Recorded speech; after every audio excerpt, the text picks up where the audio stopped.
What's going on, YouTube? This is Jim Afanis, aka Viper Magic, with a little bit of commentary today on Assassin's Creed Rogue.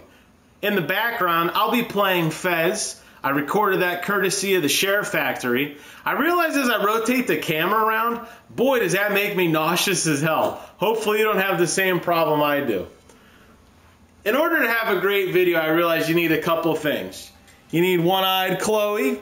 You need WWE Saturday Night Main Event going on the other TV, and you need Sophie hanging out. Now, the dog's had a rough day because it was a thunderstorm. That's why I'm holding Chloe. She's still a little nervous. But we're going to get through this commentary, damn it. For all 4 of you people that watch this, the show must go on. So without any further ado, I'm going to take my ugly mug off the screen, and we're going to get down to business. Peace. So before we deep dive into my thoughts on Assassin's Creed Rogue, which from here on out I'm just going to call Rogue, because that's like saying, Sally sold seashells at the seashore 500 times. It's a huge tongue twister. Anyways, before we get into what Rogue really is, we need to go back a little bit and talk about some of the history of Assassin's Creed. So the North American saga, which really started with Assassin's Creed 3, and continued on into Assassin's Creed 4, aka Black Flag, will be summed up with Rogue. The Assassin's Creed Unity game, which is going to be on the next generation consoles only, so only Xbox One and PlayStation 4, I assume for PC as well, but I don't know that, is supposed to be like a brand new story that has nothing to do with any of the Connor Kenway or Haytham, or Edward. Those are all old people. So it's interesting that the Rogue story is going to actually continue that and actually complete what they're calling the North American trilogy. So that's kind of neat. So this, when E3 was kind of going on this year and last year, as Unity was starting to gain some traction, a lot of people were talking about it. It wasn't last year. Why would it be last year? They wouldn't be talking about it last year. They'd be talking about Black Flag last year. Anyways, when they were talking about it this year, how about that?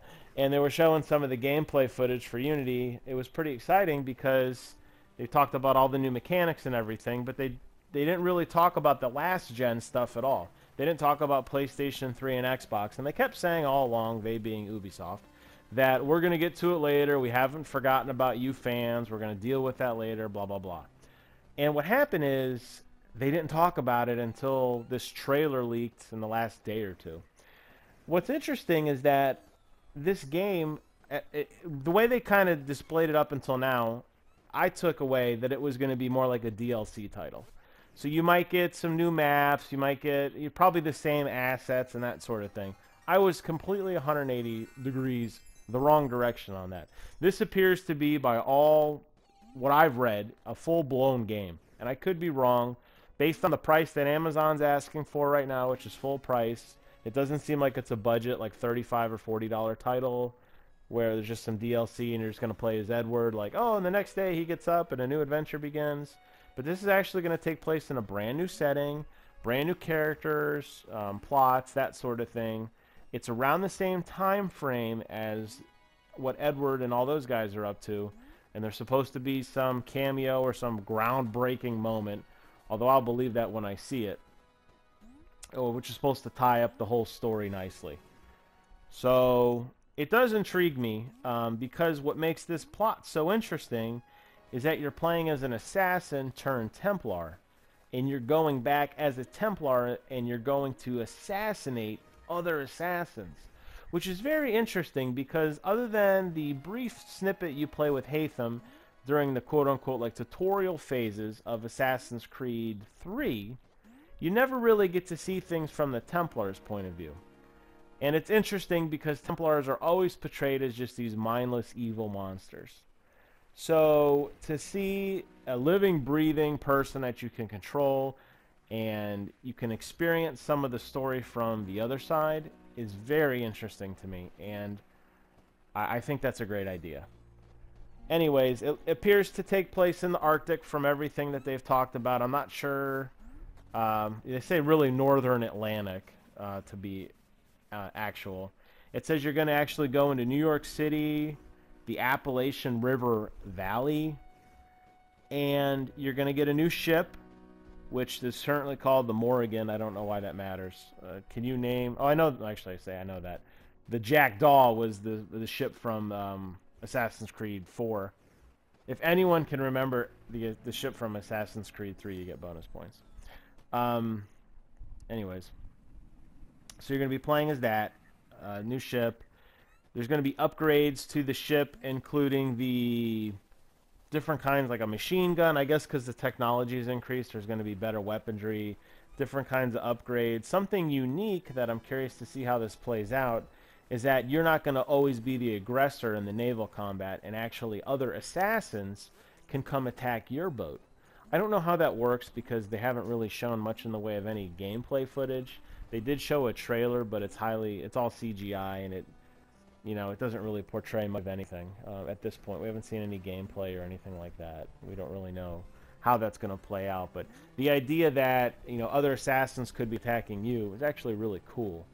And I guess you can actually partake in hand-to-hand combat on your own boat. So I guess other assassins may jump on your boat, or bring their boat up next to yours, or I don't know how that's going to play out, but that sounds really, really cool. I think everyone can agree collectively that the naval combat in Black Flag, whether you were sailing around in your ship and attacking other ships, or whether you were just exploring or just sieging another ship, swinging across on the ropes after shooting off the hand cannon and picking people off, or cutting down the enemy's flag and killing the main officers, was amazing.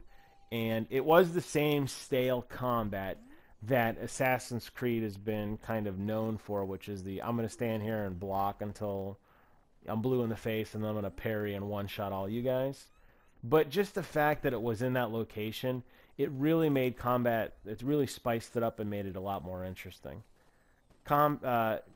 Take that and the fact with the way Edward had all those guns, and if you upgraded everything and got the platinum like I did, you got all these really cool weapons, and you had 4 pistols at one point, and you were just shooting things, and it was really, really great. So I do yearn for that again, even though I've already beaten Black Flag and put it on the shelf.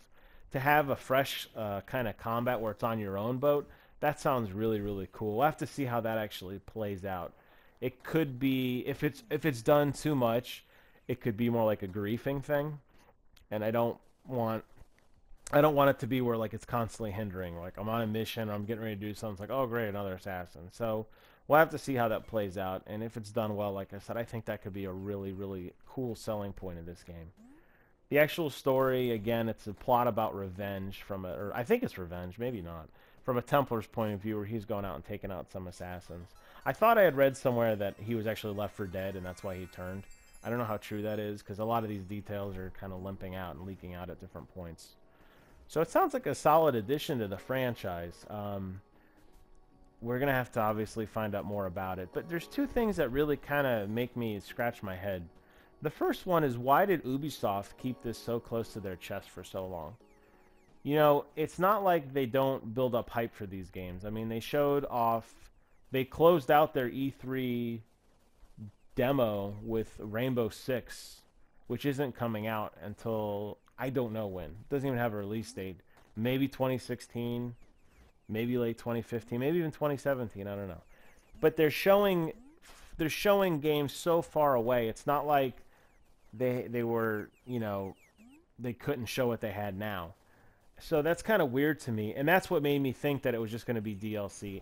And even the way that Ubisoft brass kind of talked about it and said, well, we didn't forget about you guys, we're kind of working on something, but hey, how about Unity? That's really cool.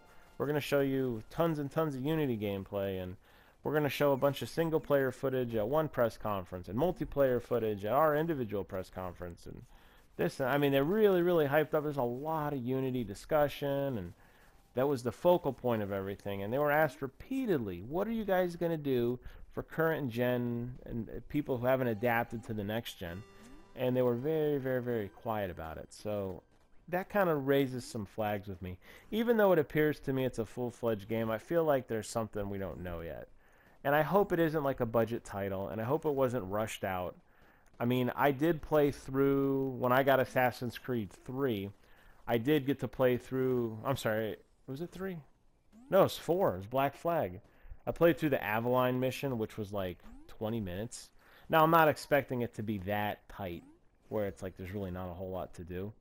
But that was clearly just a tack on. That almost felt like a tech demo to me, to be honest with you. It was like, hey, we're going to put a woman in here, and we're just going to play around and see what happens. And it's weird because there's already women in the multiplayer modes. I don't even know what that was about. But my point is, it didn't really feel like they were giving it the proper hype up that they normally do.